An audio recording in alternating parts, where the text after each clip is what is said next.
Quiero que abra su Biblia ahí en el libro de Gálatas, capítulo 5. Estamos dando continuación a lo que es la vida en el Espíritu. Estamos exponiendo el fruto del Espíritu y hace 2 semanas atrás vimos la primera virtud del fruto del Espíritu, que es el amor. Y lo primero o la primera virtud de la cual se habló ahí en esa parte fue el amor, hermano. Y esta virtud está íntimamente relacionada a esta segunda que vamos a ver, que es el gozo, porque es prácticamente imposible que experimentemos el gozo del Señor o del Espíritu en ausencia de amor. Y hace 2 semanas pudimos definir lo que es el fruto del Espíritu, sus implicaciones y qué es el amor, como la palabra lo define, como lo entiende la palabra. Una virtud tan fundamental que el apóstol Pablo, cuando le escribe, hermano, a los Corintios en el capítulo 13, dice así en el versículo 1, dice: si yo hablara lenguas humanas y angélicas, pero no tengo amor, he llegado a ser como metal que resuena o címbalo que retiñe. Y si tuviera el don de profecía y entendiera todos los misterios y todo conocimiento. Imagínense que ahora yo pudiera tener, hermano, el don de profecía y que entendiera todos los misterios, que yo pudiera tener todo el conocimiento de Dios. Pero dice: y si tuviera toda la fe como para trasladar montañas, pero no tengo amor, nada soy, absolutamente nada.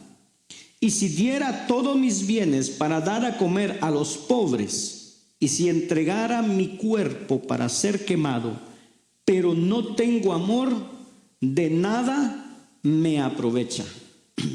En otras palabras, cualquier cosa que yo haga como cristiano en ausencia de amor pierde su valor. Absolutamente todo. No importa lo que hagamos, la falta de amor anula el hecho. Y eso es exactamente lo que el apóstol Pablo está diciendo. Y hermano, y pensar que nosotros muchas veces leemos acerca del amor tantas veces. Escuchamos mensajes acerca del amor, escuchamos sermones acerca del amor y le damos tan poca importancia. Y sin embargo, es el fundamento de todo lo que sigue. Es el fundamento de toda la vida cristiana. Alguien pudiera decir: pastor, pero yo no puedo fingir el amor, yo no puedo crear los sentimientos.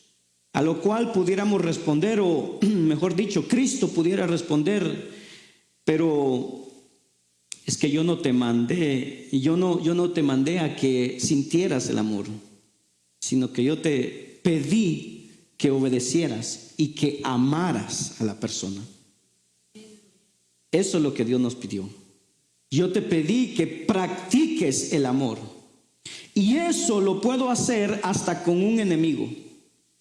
También vimos que cuando Pablo habla o trata de definir amor o el amor, en esa primera carta a los Corintios, nosotros leemos, hermano, en nuestro idioma, que el amor, dice, es paciente, es bondadoso. Y luego continúa hablando el capítulo, pero esas cosas que están dichas ahí del amor no son adjetivos como parecen o como están escritos en nuestra Biblia o en nuestro vocabulario. No son adverbios, no son nombres, son verbos. Y que por lo tanto sería más apropiado pensar que lo que Pablo está diciendo es que el amor no es que es simplemente paciencia, sino que se comporta pacientemente. Que no es simplemente que el amor es bondadoso, sino que se comporta bondadosamente.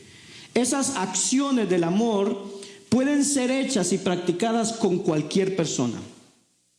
Y pensar que Pablo está definiendo el amor más sublime, el amor ágape, el amor incondicional. Y cuando el amor, hermano, habla del amor incondicional, cuando de ese amor se trata, raramente los sentimientos están antes a la obediencia. En otras palabras, obedecemos al mandamiento de amar y luego, hermano, el amor incondicional, los sentimientos de amor incondicional comienzan a aparecer.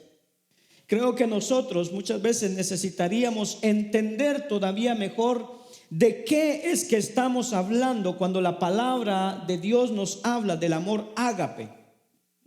Y digo esto porque muchos de nosotros llamamos amor a ciertas cosas, pero hermano, muchas veces le llamamos amor a eso, pero es un amor romántico o un amor placentero. Y pensar que la persona, oiga bien, pensar que la persona que más nos puede amar y que mejor nos puede amar tiene cero amor romántico hacia usted y hacia mí. Y sin embargo, este es el amor que muchas veces nosotros andamos buscando. Nosotros necesitamos un ajuste importante y significativo en lo que tiene que ver con nuestro entendimiento acerca del amor. La práctica del amor romántico, oiga bien, debería de esperar hasta que el amor incondicional ágape haga su aparición. Porque cuando no es así, frecuentemente termina, hermano, en la desvalorización de la otra persona y la utilización de la otra persona. Dicho de otra manera, el amor romántico o anterior al matrimonio, el amor romántico nunca debería de practicarse en ausencia de amor incondicional. Y muchas veces, cuando las personas comienzan a relacionarse, usualmente el hombre tiende a decir muy rápidamente, muy tempranamente, hermano, a las horas, a los días, a las semanas, hermano, le empieza a decir a la mujer: te amo. ¿En serio? Cuando en realidad debería de estarle diciendo: te deseo. En cuyo caso la mujer debería responder: gracias, pero tu deseo tendrá que esperar hasta que el amor incondicional empiece a aparecer. Ahora, yo sé que una vez nosotros nos casamos, adquirimos, hermanos, responsabilidades, y por eso el apóstol Pablo en 1 Corintios 7 dice que los esposos no deben negarse el uno al otro. De manera que esta es una práctica del amor romántico que ahora adquirió una cierta responsabilidad también. Y uso esto como introducción porque la posibilidad de experimentar el gozo del Espíritu, que es la virtud que vamos a ver hoy día, depende de que yo pueda amar a esa persona, incluyendo a Dios mismo. Y con esta introducción entonces quisiera que volvamos a leer Gálatas capítulo 5, versículo 22 y 23. Dice así la palabra de Dios, en el nombre del Padre, del Hijo y del Espíritu Santo. Pero el fruto del Espíritu es amor, gozo, paz, paciencia, benignidad, bondad, fidelidad, mansedumbre, dominio propio.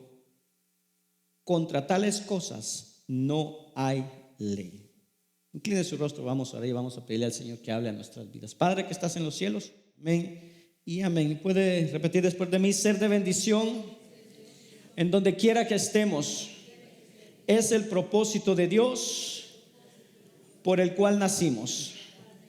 El resumen de esta enseñanza dice así: el gozo del Espíritu es una conciencia de bienestar experimentada por la persona que sabe que todo está bien en su vida por virtud en su relación con el Señor. El gozo del Espíritu es una conciencia de bienestar experimentada por la persona que sabe que todo está bien en su vida por virtud en su relación con el Señor. Y vamos a ver estos 3 puntos en esta mañana. Vamos a hablar de cómo el gozo del Espíritu, hermano, marca una diferencia en la vida del creyente cuando somos conocidos como hijos de Dios. Porque hay algo en nosotros, hay un gozo en nosotros, muchas veces en medio de circunstancias que no pudiéramos explicar. Y eso es lo que nos distingue. En medio de una vida difícil, de tribulación, de pruebas, de dificultades, en medio de una vida, hermano, muy complicada, que muchos dicen por ahí: la vida es dura y luego te mueres. Es como que, hermano, de principio a fin nacemos, hermano, en medio de esa vida y nos morimos en esa vida y luego se acabó. Esa es la vida que a usted y a mí nos toca o nos ha tocado vivir. Pero en medio de eso, si podemos vivir el gozo del Espíritu, eso va a constituir una marca distintiva en nosotros. Lamentablemente, la mayoría de los hijos de Dios no ha experimentado el gozo del Espíritu, y si lo ha experimentado, quizás no ha entendido lo que es y lo que no es, y eso es parte del problema. Porque cuando no sé lo que es, no sé cómo experimentarlo o vivirlo. Pero también creo que la mayoría de los hijos de Dios no conocen las bendiciones y los beneficios de experimentar o de vivir dicho gozo.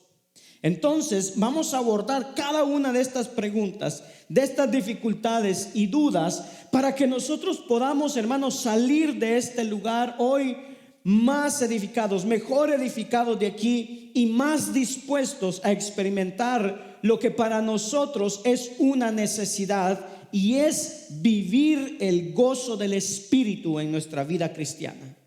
Algunos han tratado de hacer la diferencia entre alegría y gozo, y de las cosas que se han dicho es que el gozo lo produce el Espíritu, mientras que la alegría es algo de las circunstancias. Y puede sonar bien. Otros han dicho que la alegría es más temporal, pero el gozo es más permanente. Y podríamos, hermanos, seguir y alargar la lista, y no lo vamos a continuar, porque cuando entramos en la palabra de Dios, y sobre todo el Antiguo Testamento, no hay ninguna diferencia entre alegría y gozo. En la literatura de la sabiduría, que habla mucho de la alegría y el gozo, sobre todo los salmos, Proverbios, que nos habla de eso también, no hay ninguna diferencia entre esas dos palabras.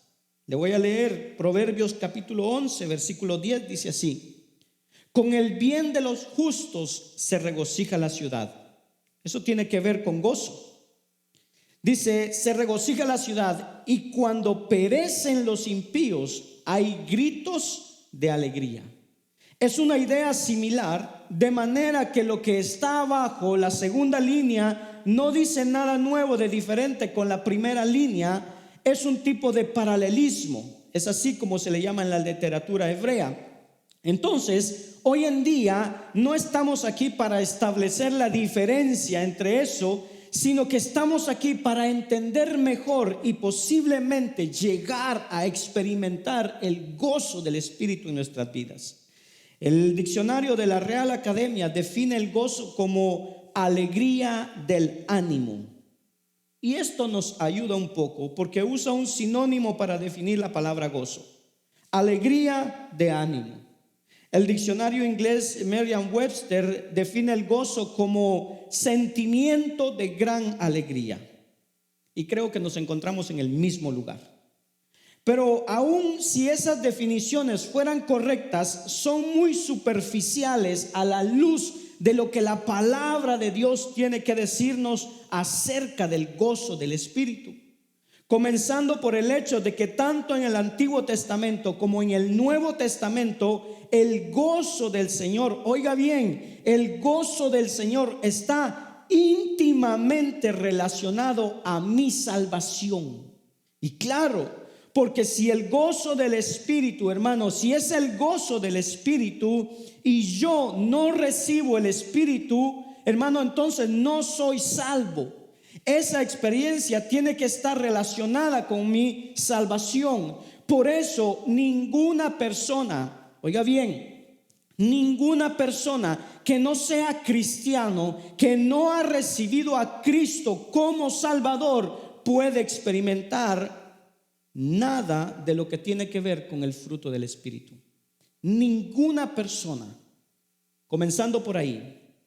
Pero el entendimiento que Dios tiene de lo que es el gozo del Espíritu no es lo que nosotros usualmente entendemos por gozo. Y haciendo uso de algunos conceptos, de algunos diccionarios teológicos, tratamos de construir esta definición de lo que es el gozo del Espíritu, con la cual vamos a estar aprendiendo. Dice así: el gozo del Espíritu, escuche bien, es un sentimiento de satisfacción y plenitud, nada de algarabía, nada de eso, en cualquier circunstancia, experimentado como resultado de un sentimiento profundo de la presencia de Dios en nuestras vidas, que nos recuerda, escuche, que no importa la experiencia por la que atravesemos, Él la conoce, la controla y la usará para formar en nosotros el carácter de Cristo, para llevarnos a vivir más cerca de Él, en dependencia de Él y para la gloria de Él. El gozo del Espíritu. Ahora, a ver si podemos desenvolver todo esto un poquito. El sentimiento es de satisfacción y plenitud. Ese es el sentimiento del gozo del Espíritu. De satisfacción y plenitud. El origen de ese sentimiento es Dios. La razón de ese sentimiento es la presencia de Dios, el sentir profundo de su presencia, y la posibilidad de experimentarlo está relacionado al hecho de que yo pueda entender, hermano, que aún los desiertos llevan a cabo los propósitos de Dios en mi vida, y que aún el maná diario por 40 años, por repetitivo que sea, es un manjar cuando tenemos apetito divino. Esa es la diferencia.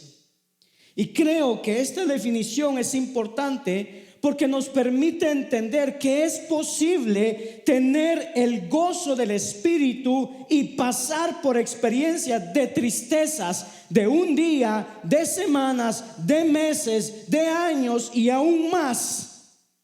Esas dos cosas no están separadas en lo más mínimo. Creo que la mayoría de nosotros no ha experimentado dicho gozo.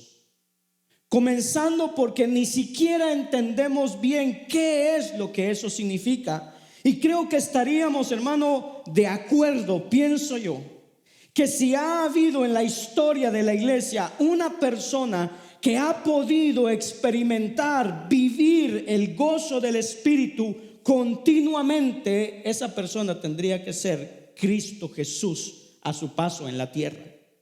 La segunda persona de la Trinidad vivió el gozo de la tercera persona de la Trinidad todo el tiempo, hermano, a su paso por la tierra. Y sin embargo, Él fue la misma persona que lloró ante la tumba de Lázaro, cuando se entristeció, cuando vio a Marta y a María llorar en Juan capítulo 11, versículo 32 al 36. Nos habla de esa experiencia. Es la misma persona que supo llorar cuando vio a Jerusalén días antes de su crucifixión y contempló el futuro de esa ciudad y las consecuencias que iban a venir sobre esos ciudadanos de Jerusalén. Él lloró, dice Lucas capítulo 19. Todavía más, Hebreos 5:7 nos dice que durante los días de su carne, hermano, Cristo oró, o Cristo ofreció al Padre oración y súplica con clamor y lágrimas. No una vez, a lo largo de los días de su carne, Él supo hacer eso más de una vez. En el huerto de Getsemaní, Cristo dijo que su alma estaba angustiada hasta la muerte, y sin embargo, oiga bien, ninguna de esas experiencias le robó a Cristo el gozo del Espíritu, si entendemos lo que es. En otra ocasión, Cristo, escuche bien esto, Cristo entró en el templo y vio a estos mercaderes haciendo negocios en la casa de su padre, y dice que Él se airó y tumbó las mesas, y sin embargo esa experiencia tampoco le robó el gozo del Espíritu. De manera, oiga, que el gozo del Espíritu no implica ausencia de tristeza. Te lo repito, el gozo del Espíritu no implica ausencia de tristeza. Escuche bien, En medio de la tristeza, nosotros podemos tener un sentimiento profundo de la presencia de Dios, acompañado de una garantía de que Dios está obrando para su gloria, pero además está obrando para nuestro bien. Y en medio de esa combinación de emociones, experimentar satisfacción. De eso es que estamos hablando, del gozo del Espíritu. El apóstol Pablo, hermano, no era Dios encarnado como Cristo. Y sin embargo, él supo entender lo que esto era, supo explicarlo y supo vivirlo. Cuando Pablo le escribe a Timoteo su última carta, la segunda carta, el último documento del Nuevo Testamento de parte de Pablo, lo último que escribió, el testamento de Pablo para Timoteo, él lo hace desde una prisión. Lo hace en tristeza, lo hace en soledad. Y escuche las palabras de Pablo. 2 Timoteo 4:16 dice: en mi primera defensa, oiga bien, nadie estuvo a mi lado, sino que todos me abandonaron. ¿Le ha pasado eso? Eso no es gozo, ¿verdad? A la manera de que como nosotros entendemos gozo, eso es soledad. Pablo dice inmediatamente después que no se les tenga en cuenta. Oiga bien, lo abandonaron, lo dejaron ahí, nadie estuvo con él, y él dice, pero que no se les tenga en cuenta. Ya él comienza a darnos otra visión. Dice, oiga el versículo 17: pero el Señor estuvo conmigo y me fortaleció a fin de que por mí, oiga, se cumpliera cabalmente la proclamación del mensaje y que todos los gentiles oyeran. Pablo nos deja ver, yo estaba solo, yo estaba abandonado, traicionado, y en medio de esa experiencia hubo una diferencia. Esto es lo que el Espíritu hace diferente, hermano, y es que el Señor estuvo conmigo. El Señor llenó el vacío de soledad, y no solamente estuvo conmigo de una forma tan real que el Señor me fortaleció en ese momento, dice Pablo.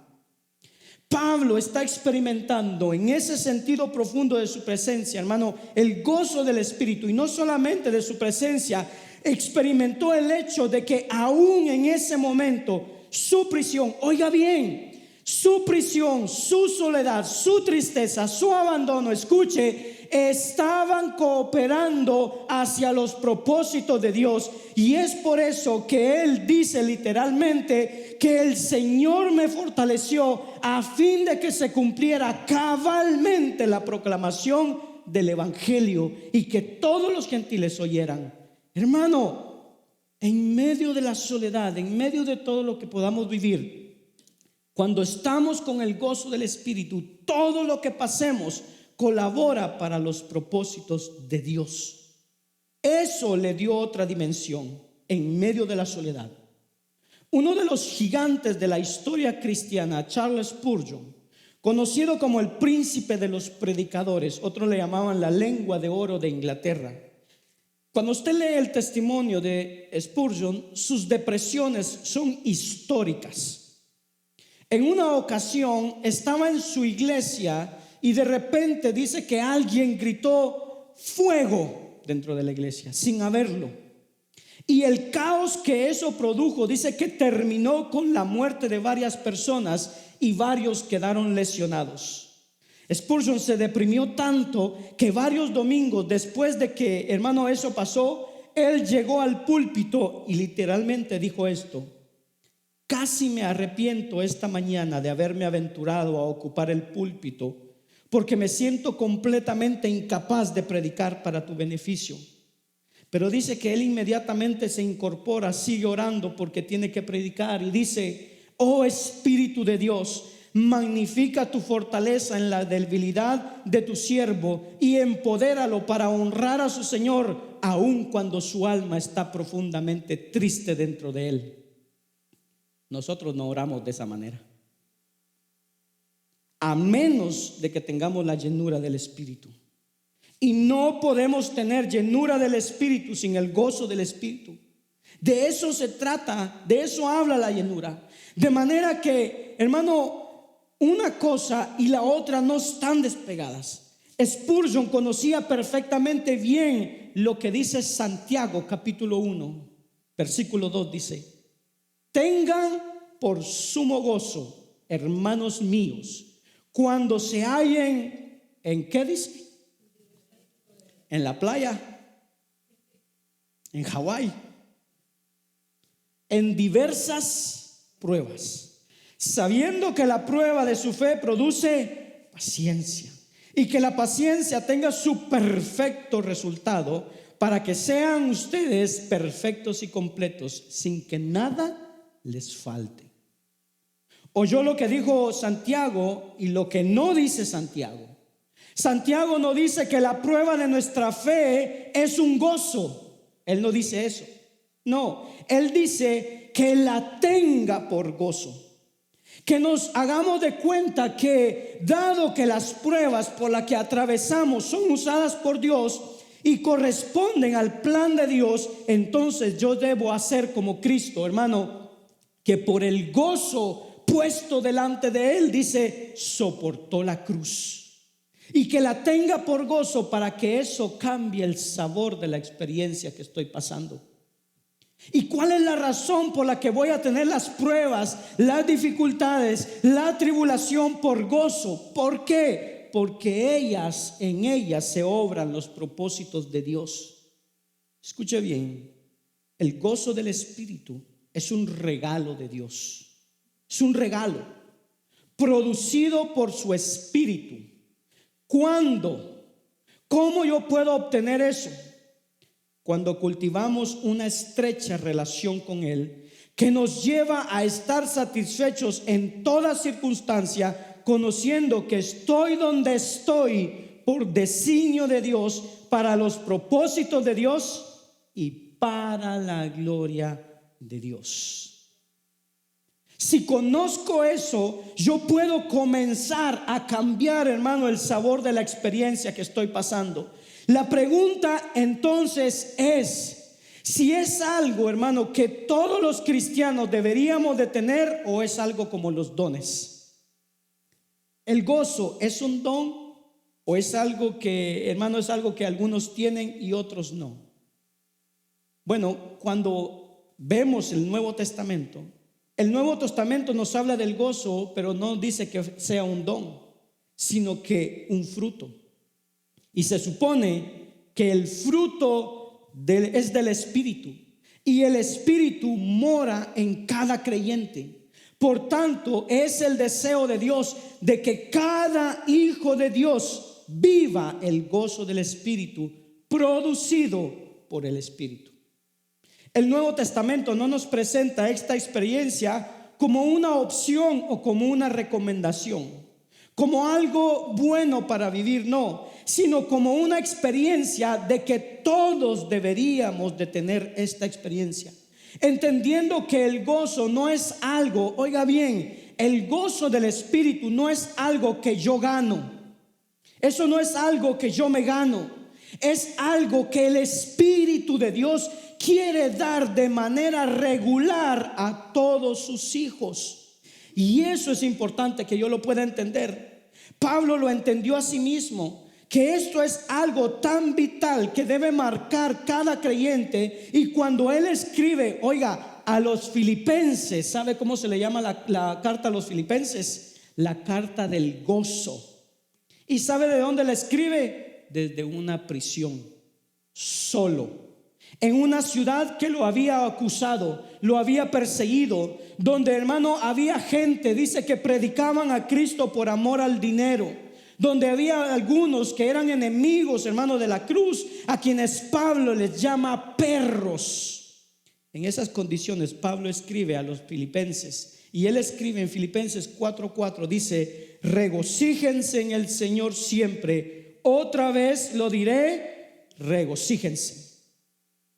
Notó, no sé si notó, pero ahí hay un verbo clave, un adverbio clave y hay una frase clave.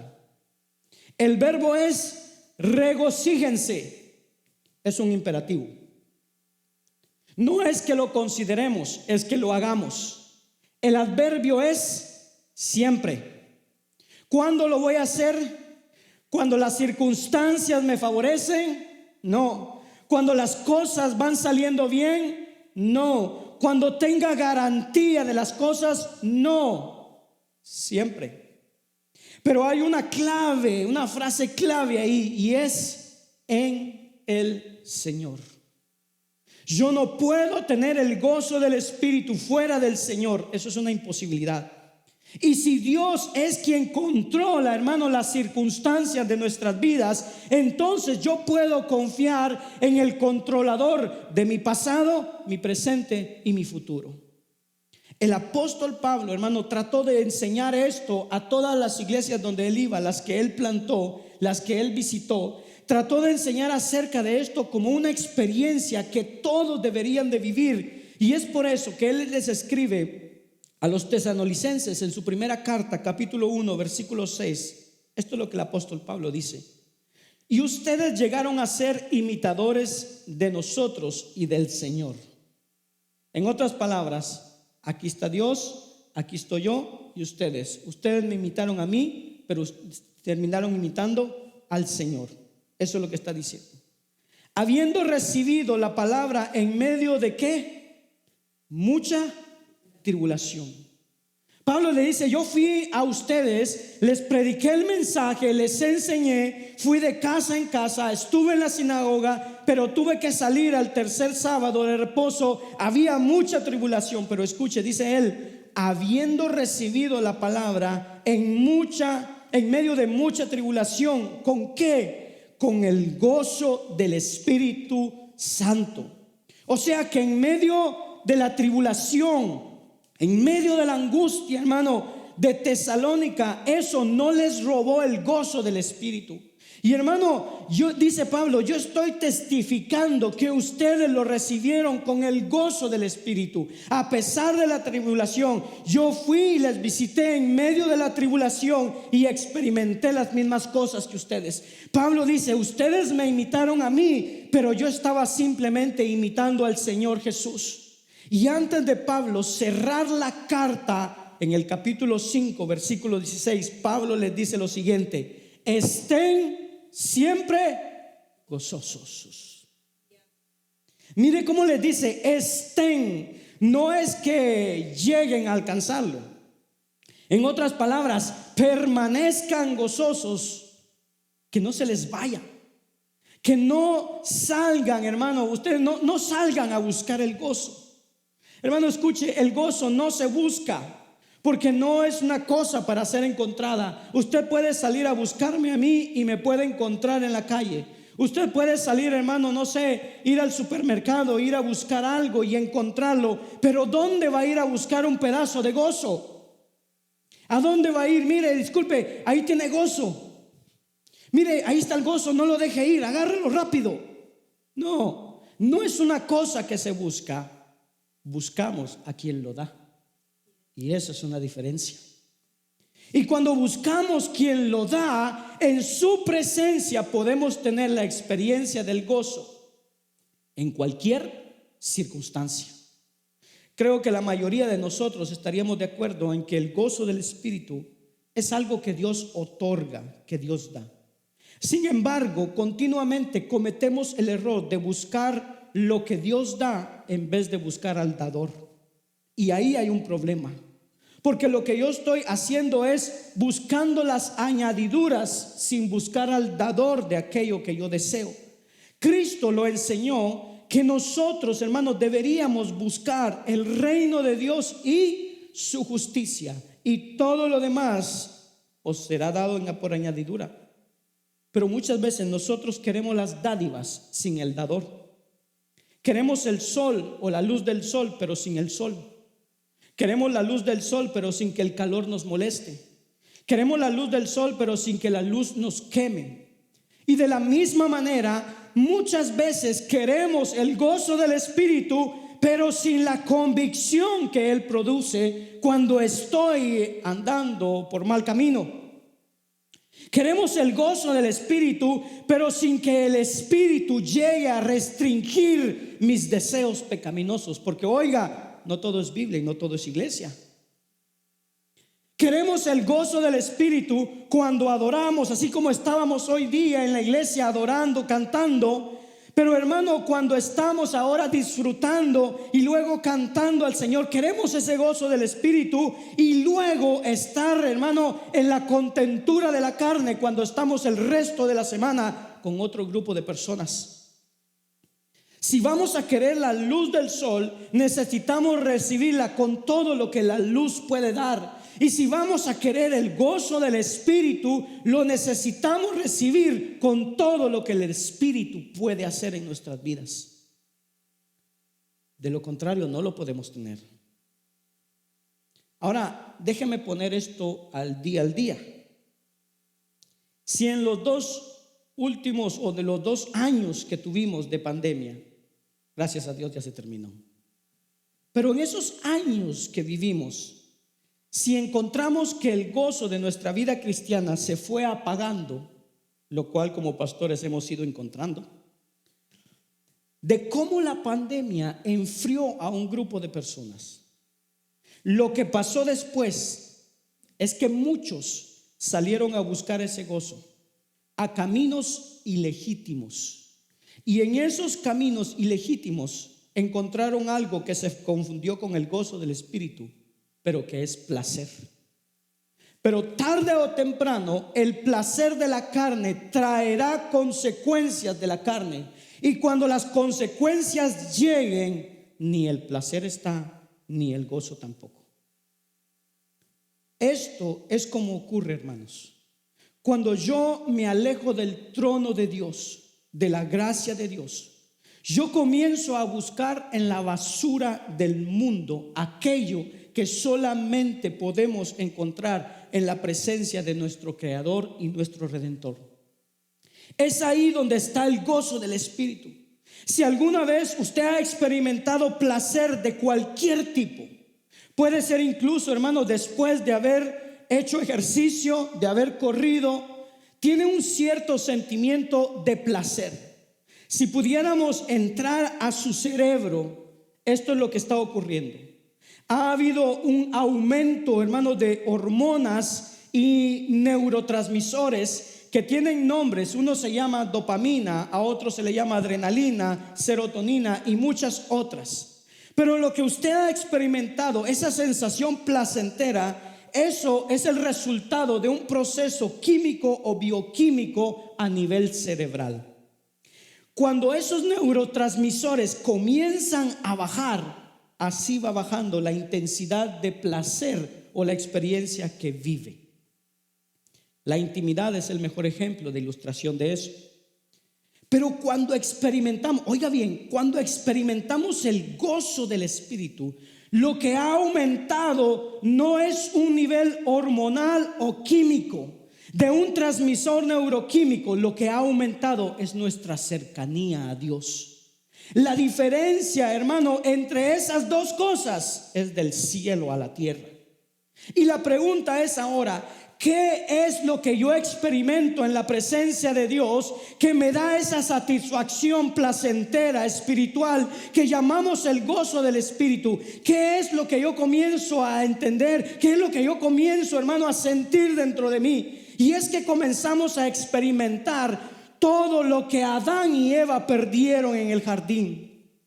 Eso lo empezamos a experimentar. Si esto de aquí, hermano, este púlpito es el jardín, dentro de este jardín, Adán y Eva, ellos tenían una serie de condiciones que le daba a ellos la sensación de satisfacción y de plenitud de la que estamos hablando hoy día. Pero al final, hermano, cuando ellos pecaron, al final de la experiencia de pecado, ellos fueron expulsados de ese jardín, de ese huerto, y ahora nosotros, como sus descendientes, estamos viviendo lejos de ese jardín, alejados de ahí, que representa la presencia de Dios. Y mientras más me alejo de esa presencia, hermano, menos sé lo que es el gozo del Espíritu. Cuando yo comienzo a acercarme a Dios, lo que está ocurriendo es que yo comienzo a experimentar en un grado parcial aquellas cosas que Adán y Eva perdieron en presencia, hermano, de Dios. Y en presencia de esas cosas es que yo tengo la experiencia de satisfacción y plenitud del gozo del Espíritu Santo. Pastor, ¿y cuáles son todas esas cosas? Me alegro que pregunte. Experimentamos seguridad, identidad, certidumbre, propósito, significado, paz, entendimiento, dirección, esperanza y como consecuencia gozo permanente. ¿Se da cuenta cómo es que el gozo y la presencia de Dios están relacionados? ¿Quién no va a estar en gozo, hermano, si tiene identidad, certidumbre, propósito, satisfacción, paz, entendimiento, dirección, esperanza y gozo perpetuo? Si andamos preocupados, que es como normalmente andamos, en la lejanía de Dios, yo no puedo experimentar el gozo de esa manera. Si andamos en las cosas de la carne, no podemos experimentar el gozo. Vamos a experimentar un placer momentáneo, intermitente, que va a terminar, porque va, hermano, va a experimentar un vacío después de esto.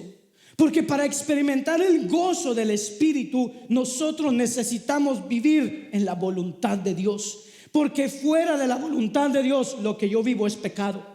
Y el pecado es justamente lo que a mí me roba el gozo del Espíritu. El gozo del Espíritu que estamos hablando no es tan común entre los hijos de Dios, aunque debería ser parte de todos los hijos de Dios. Pero no es tan común porque solamente se puede experimentar en intimidad con Dios. Y frecuentemente y erróneamente lo que los hijos de Dios, todos los que venimos a la iglesia, lo que frecuentemente, hermano, cultivamos cuando nacen de nuevo, si es que lo hacen, es una intimidad no con Dios, sino con la iglesia. Una intimidad con los hermanos de la iglesia.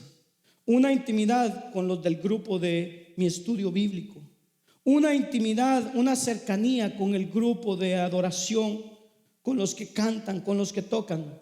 Pero nosotros no estamos hablando ni del gozo de la iglesia, ni del gozo del estudio bíblico, ni del gozo de los hermanos, ni del gozo de las actividades cristianas, porque todas esas cosas en algún momento van a mermar, se van a acabar, van a disminuir. Estamos hablando del gozo del Espíritu, ese gozo que el Espíritu produce, en donde, hermano, no importa dónde yo esté, dónde yo me encuentro, y ese gozo es directamente proporcional a la distancia que yo vivo de la presencia de Dios. A mayor cercanía, mayor gozo. Eso es como es.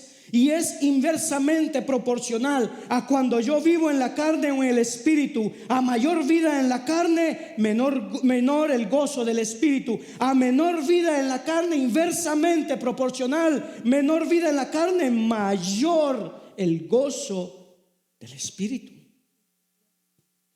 Ahora podemos ver entonces por qué el gozo del Espíritu no es tan común entre los hijos de Dios. Porque muchas veces vivimos más en la carne que en el Espíritu. Entonces tenemos que aprender a cultivar eso. Y quizás algunos estarán preguntando, ok, pero ¿cómo lo cultivo? ¿Cómo cultivo el gozo? Bueno, pensemos en un fruto de la naturaleza, una fruta. ¿Su fruta preferida cuál es? La fresa, durazno, el mango, la guayaba. Híjole. ¿Qué requiere una fruta o un árbol frutal para poder dar ese fruto? Requiere una tierra fértil, por lo menos que tenga los abonos, los ingredientes necesarios. Requiere agua, requiere la luz del sol, Para algunas frutas requiere un clima adecuado, porque unas no se dan en todos los climas. ¿Sí? ¿Estamos de acuerdo? Bueno, esos son como requisitos para ver el fruto. De esa misma manera, el fruto del Espíritu tiene como requisitos también. Y quisiera hablar un poco de eso, porque si yo los voy a vivir, necesito saber cómo es que los voy a cultivar, cómo es que yo puedo ver esto en mi vida. Y bueno, el requisito número 1 ya fue mencionado hace 2 semanas cuando dimos el amor. Lo mencionamos en el día de hoy más de una vez. Y es que para que el fruto del Espíritu aparezca, lo que yo necesito es la morada del Espíritu en mí. Lo que implica una conversión, un nuevo nacimiento. No puedo, como inconverso, en ausencia de la morada del Espíritu, esperar tener gozo del Espíritu. No puedo, es imposible. Requisito número 1. Requisito número 2 es la obediencia. ¿Se imagina, hermano, cómo incongruente, sin sentido pudiera lucir o pudiera oírse que alguien que vive en desobediencia anda diciendo: oiga, tengo un gozo del Espíritu en esta desobediencia que es increíble ese gozo porque es mi fortaleza? Eso es incongruente, es impensable. La palabra enseña, hermano, que no se puede. Ahora, escucha lo que Cristo le dice a sus discípulos en el aposento alto, Juan capítulo 15, versículos 10 y 11. Mire lo que dice, porque fijémonos bien cómo es que Cristo lo habla. Dice: si guardan mis mandamientos, eso es obediencia. Si obedecen, si guardan mis mandamientos, permanecerán en mi amor, así como yo he guardado los mandamientos de mi Padre y permanezco en su amor. 2 veces Cristo les habla de obediencia, una de Él y una de ellos. Dice: si ustedes obedecen mis mandamientos, permanecen en mi amor, de la misma manera que yo, dice Cristo, guardé los mandamientos de mi Padre y permanezco en su amor. Hasta ahí estamos bien. Es obediente, es obediencia de lo que Cristo le está hablando. Mire el verso 11. Estas cosas les he hablado. ¿Para qué? ¿Con el propósito de qué? ¿Con la intención de qué? Que mi gozo esté en ustedes y su gozo sea perfecto. Yo les he hablado de la necesidad de obedecer para que mi gozo esté en ustedes, y es más, para que el gozo pueda ser completado. Fuera de la obediencia no podemos experimentar de eso. De eso es lo que Cristo les está hablando. Les hablo de estas cosas para que puedan experimentar gozo. De manera que yo necesito la morada del Espíritu y yo necesito una vida de obediencia. Con razón no tengo el gozo del Espíritu. Número 3. Yo necesito una disposición de gratitud. La gratitud no reconoce las dádivas del Señor. Y cuando yo no reconozco las dádivas del Señor, lo que experimento es amargura. Y la amargura es el mayor ladrón del gozo del Espíritu.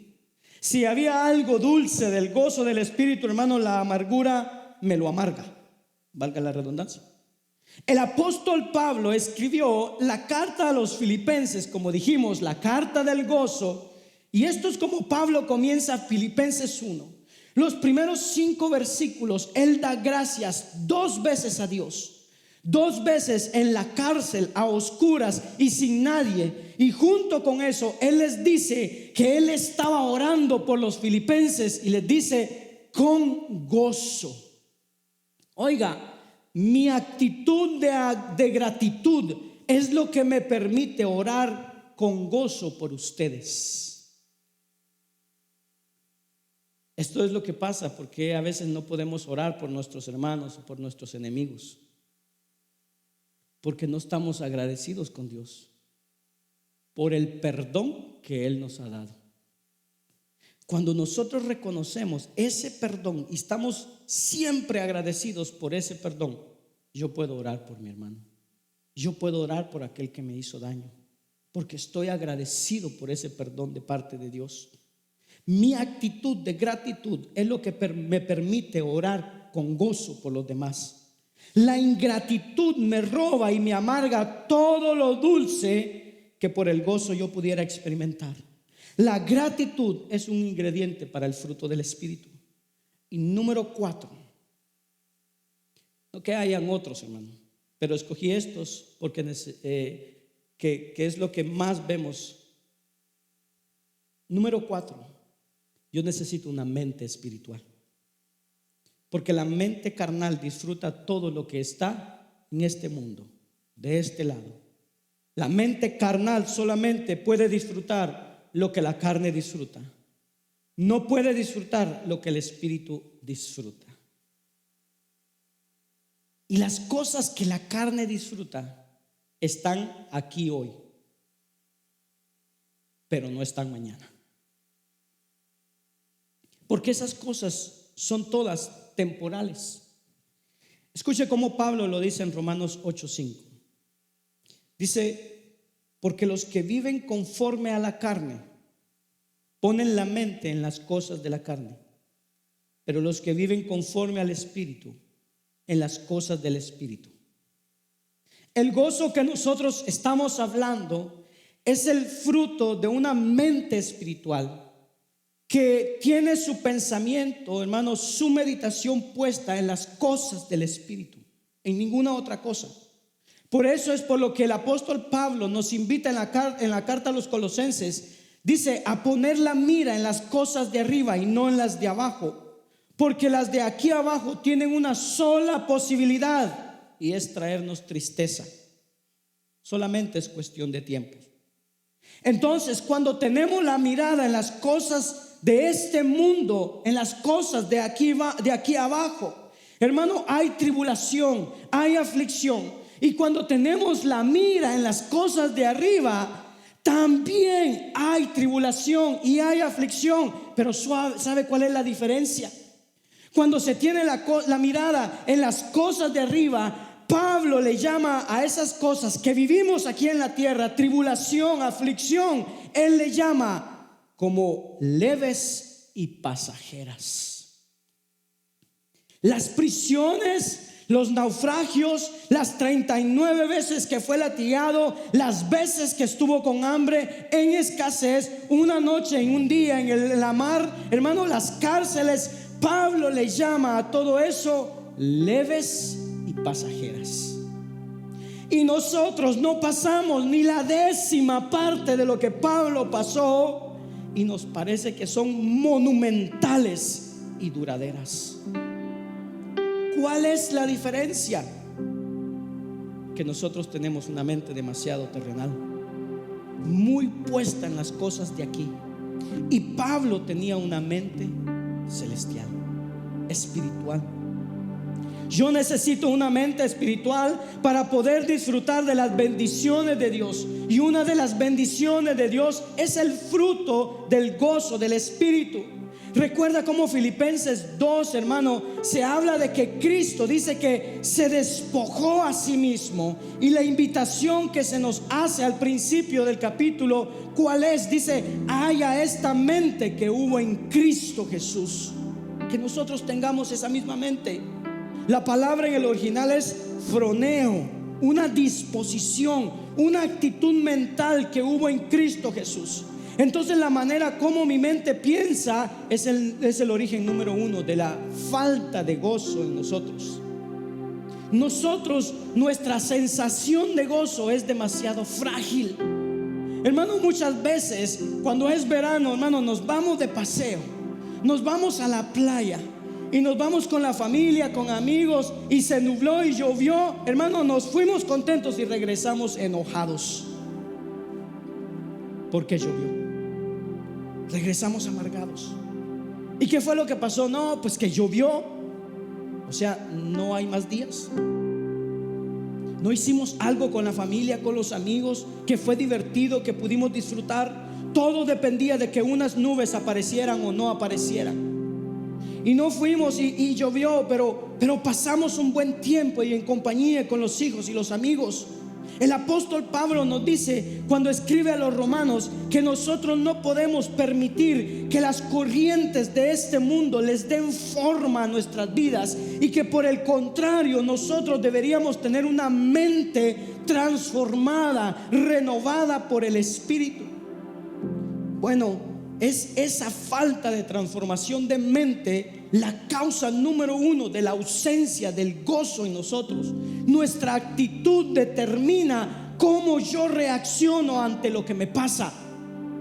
Más de una persona ha dicho que en la vida el 10% de lo que a mí me pasa, hermano, y el 90%, el 10% es lo que a mí me pasa, y el 90% es como yo proceso lo que me pasa. Y usted, si lo piensa, es así.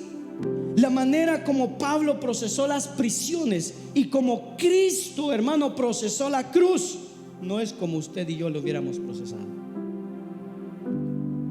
No es así. De manera que usted y yo necesitamos una mente espiritual si vamos a tener el fruto del Espíritu. Entonces es bueno preguntarnos: ¿cuál fue la mente del apóstol Pablo? ¿Cuál fue la actitud mental que él le permitió pasar por estos sinsabores y poder disfrutar, como dice Santiago, de tenerla por sumo gozo? Y déjeme leerlo, porque él lo escribió. ¿Dónde lo escribió? Lo escribió en una cárcel, como Pablo frecuentemente estaba. Recuerde que él no se hospedaba en hoteles, sino en cárceles. Oye, muchos predicadores van a visitar y todo, y quieren hoteles y 5 estrellas, por favor. Entonces Pablo escribió esto desde una cárcel. Filipenses capítulo 1, versículo 20 y 21.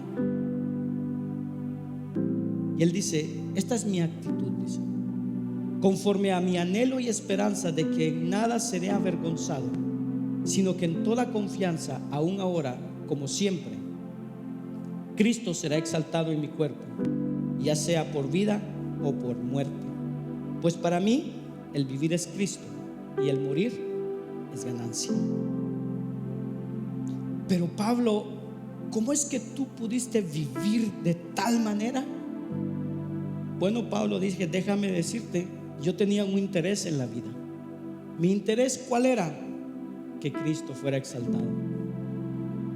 Pero explícame, Pablo, porque no entiendo. Bueno, no importa cómo yo viviera, en la cárcel, fuera de la cárcel, con libertad, sin libertad, con dinero, sin dinero, con ropa, sin ropa, con alimentos, sin alimentos, con tal de que cada una de esas circunstancias Cristo fuera exaltado. Yo estaba tan gozoso como si hubiera estado suplido, comido, dormido, descansado, porque al final lo que yo quiero es que en esas otras circunstancias Cristo también hubiese sido exaltado. Pablo, ¿cómo es que tú puedes vivir así? Parece que no fueras humano. Y Pablo dice: bueno, déjame darte mi secreto. Es que para mí el vivir es Cristo y el morir para mí es ganancia. Todavía mejor. Cuando podemos vivir así, podemos experimentar el gozo del Espíritu en cualquier circunstancia.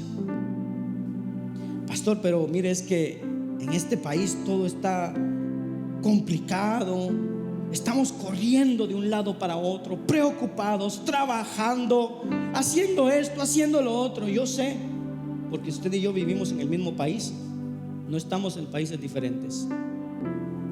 Y no me diga que para que Pablo pudiera experimentar el gozo tendría que vivir en Hawái. No. Pastor, es que mi trabajo, mire que esto, mire, si quiere mañana cambiamos. Yo le entrego todo lo que yo hago para que usted me dé su trabajo. ¿Quiere? Pastor, es que la inflación, es que no estoy hablando del gozo de vivir sin inflación o con inflación. No he hablado de eso. Del gozo de vivir, hermano, no sé cuál es su imaginación del gozo de vivir con un mejor trabajo, con un mejor carro, con una mejor casa, con dinero. No estoy hablando de eso. No sé si me ha oído hablar de eso. No he hablado de eso. He hablado del gozo, hermano, que se experimenta con o sin trabajo, con o sin inflación, en escasez, en abundancia, en este país o en otro, en enfermedad o en salud, acusado o inocente.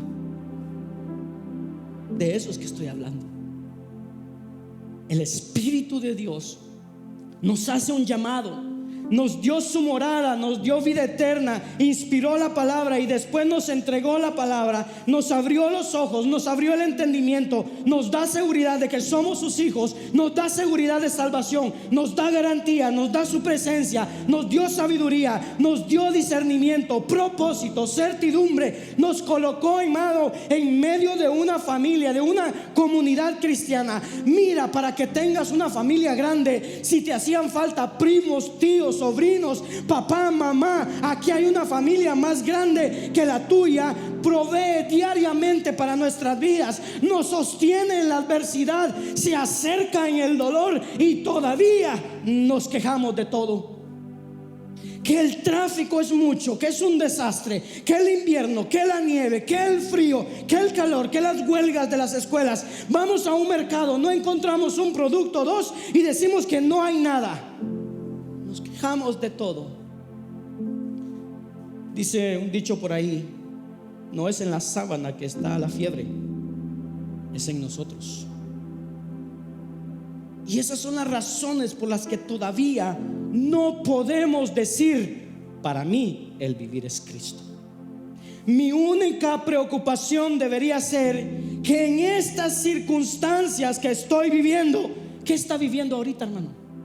¿Está viviendo enfermedad? ¿Está viviendo tribulación? ¿Problemas? ¿Qué está viviendo ahorita? Que en esa circunstancia que estamos pasando, Cristo sea exaltado.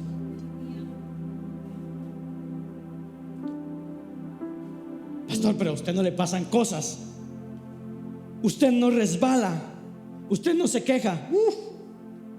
Si usted supiera. Claro, hermano, claro que resbalo, claro que caigo, claro que me quejo. Soy humano igual que usted. Y el Señor muchas veces me mira o mirará hacia abajo, hermano, y podrá decirnos: ¿cuál es tu problema realmente? Yo te he provisto de todo lo que tienes y estás insatisfecho. ¿Qué es, que no soy suficiente para ti? ¿Soy insuficiente? ¿Es que la vida que yo te compré no te gusta? ¿Que compré para ti personalmente no te gusta? ¿Es que tú sientes que no te he amado lo suficiente? ¿Cómo es que me acusas de haberte regalado una vida tan difícil de llevar? ¿En serio? O sea, yo envié a mi hijo, lo crucifiqué en una cruz, lo clavé. Él te enseñó que antes de ir a la cruz, que la vida que Él te ofreció era una vida de un yugo fácil y liviano. Pero tú me dices que no, que lo que Él compró es algo muy difícil, que es sumamente gravoso. Y yo te oigo con frecuencia decir: pero es que no es fácil. ¿En serio, hijo? ¿No es fácil? Creo que Dios nos diría: oigan, no me hagan lucir como un ogro delante de los incrédulos, porque el incrédulo no va a saber quién soy yo y cómo yo luzco. Entonces, ¿qué es lo que tú quieres, Señor? Y esto es lo que Él diría: regocíjense en el Señor. Otra vez se lo diré: regocíjense. Usted y yo, todos los que estamos aquí, regocijémonos en el Señor.